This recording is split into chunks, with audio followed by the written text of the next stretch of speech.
તો ચમસા મારું મેવણા તો મિત્રો સ્વાગત છે તમારું આજના નવા વ્લોગની અંદર. જો કાલનો વ્લોગ તમે ના જો ડેફિનેટલી જઈને જોતા આવજો અને આજના વ્લોગમાં આપણો પૂરેપૂરો સપોર્ટ કરજો.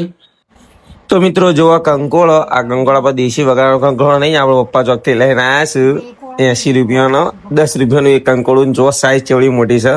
અને આપણી બાવા કંકોળો સોલવા બે જેમ કાચ કંકોળો શાક કરવાનું છે. મને લાગતું ને આર્યો કંકોળો આપણે જે વગડી લઈને જેટલો મેઠો હોય. તો ફાઇનલી મિત્રો જો આપણા મંદિરની બહાર જો ઓટલો કરવાનો હતો, જેના માટે આપણે પક્ષી પાડી ચણીથી રોડની બાજુમાં તો ઘણા પૂરણ કરવાનું કામકાજ ચાલુ થઈ ગયું છે અને આ બધું પૂરણ ચાલુ છે. તો મિત્રો આપણે આવી જાય છીએ સદીમાં મંદિર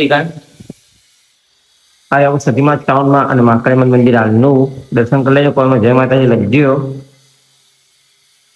તો મિત્રો આપણે સદીમાં મંદિરનું કામકાજ આટલા છે. જો આપણા હાલ જે મંદિરની ઉપર મોટા શિખર બનાવે તમને દેખે છે, એવા શિખરને એના બનાવવાનું છે, એનું કામકાજ ચાલુ છે. આપણા કારીગર હાલ એના માટે ચોરસ કરવાનો ચોકઠો બનાવી રહ્યા છે. જુઓ તમે.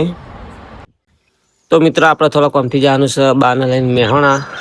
આપણે એક્ટિવા રેકર નાખી છે. વાતાવરણ ઉપર વરસાદ આવે એવું છે, તો રસ્તામાં નળ નહીં તો સારું છે, જોઈએ. તો મિત્રો જે વાતની ચિંતા હતી એ જ થયું. આપણા ગામમાં જ પકડે છીએ રામપીના મંદિર આગળ અને વરસાદ જોરદાર ચાલુ થઈ ગયો છે. તો મિત્રો ફાઇનલી વરસાદ હવે ધીમો પડી ગયો છે. આપણે નીકળીએ મેહોણા બાજુ. તો મિત્રો આપણે મેહોણા પહોંચી જાય છીએ અને તમને હેકરની હાલત બતાવું હું. તો મિત્રો આપણે આપણું કોમ પર હેડે છીએ હવે ઘરે. આજે આપણે એક્ટિવા અને આપણા બા. તો ફટાફટ હજુ નીકળીએ ઘર બાજુ હવે. તો ફાઇનલી મિત્રો મેહોણાથી ઘરે આવી જઈએ છીએ. અરે આપણે બે એક્ટિવા આપણે એક લઈને ગયા હતા રહી. તો ઘરે આવી જાય છીએ આપણે. બ્લોગ જોતા રહેજો. તો મિત્રો આપણે આવી જઈએ છીએ કોઈજાવાળામાં દળેબેટ જોવા માટે. આજે આપણું કોઈજાળું મેચ તો કાવડ ભાઈબંધ દળેબેટ જોવા માટે આવ્યા છે. થોડીક વારમાં મેચ ચાલુ થશે, જોતા રહેજો.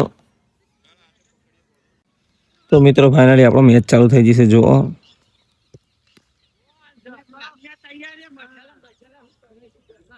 ઉપર વાદળે તૈયાર થઈ જશે વરસાદ કરવા માટે. જોઈએ વરસાદ આવત નહીં આવતો. આજે આપણું મેદાન આપણો એકન બાઉન્ડ્રી વાળા બધા એક્ટિવા ઉપર જોઈએ છીએ મેચ. તો મિત્રો મેચ જોરદાર જોમી છે. જુઓ ફોરન ઉપર રન થઈ ગયા છે, હજુ પહેલી ઇનિંગ પતી નહીં. જોરદાર મેચ જોમી છે. ઉપર વાતાવરણ જોરદાર જોમી ગયું છે. ખબર નહીં વરસાદ આવશે કે નહીં આવે. મેચ જોવાની આપણને જોરદાર મજા આવશે ત્યારે. તો મિત્રો આપણે એક ઇનિંગ પતી જશે અને બીજી ઇનિંગ ચાલુ કરવાની તૈયારી છે અમની. વરસાદનું વાતાવરણ છે, ત્યાં પણ એમ થાય છે કે આપણે હવે ઘરે જઈએ તો સારું છે. આ બાજુ તડકો છે, તો દાડો હાથમાં છે, ઉપર જોરદાર વાતાવરણ અંધારેલું છે, વરસાદ આવે એવું. તો જોઈએ ઇનિંગ જોવાનું મળે ઠીક છે ને, કે આપણે નીકળીએ છીએ ઘરે. તો મિત્રો આજના બ્લોગમાં આપણે આટલું જ. મળીએ કાલે એક નવા બ્લોગ સાથે. બ્લોગ ગમ્યો હોય તો લાઈક કરી, શેર કરી, સપોર્ટ કરજો. જય માતાજી, જય રામ.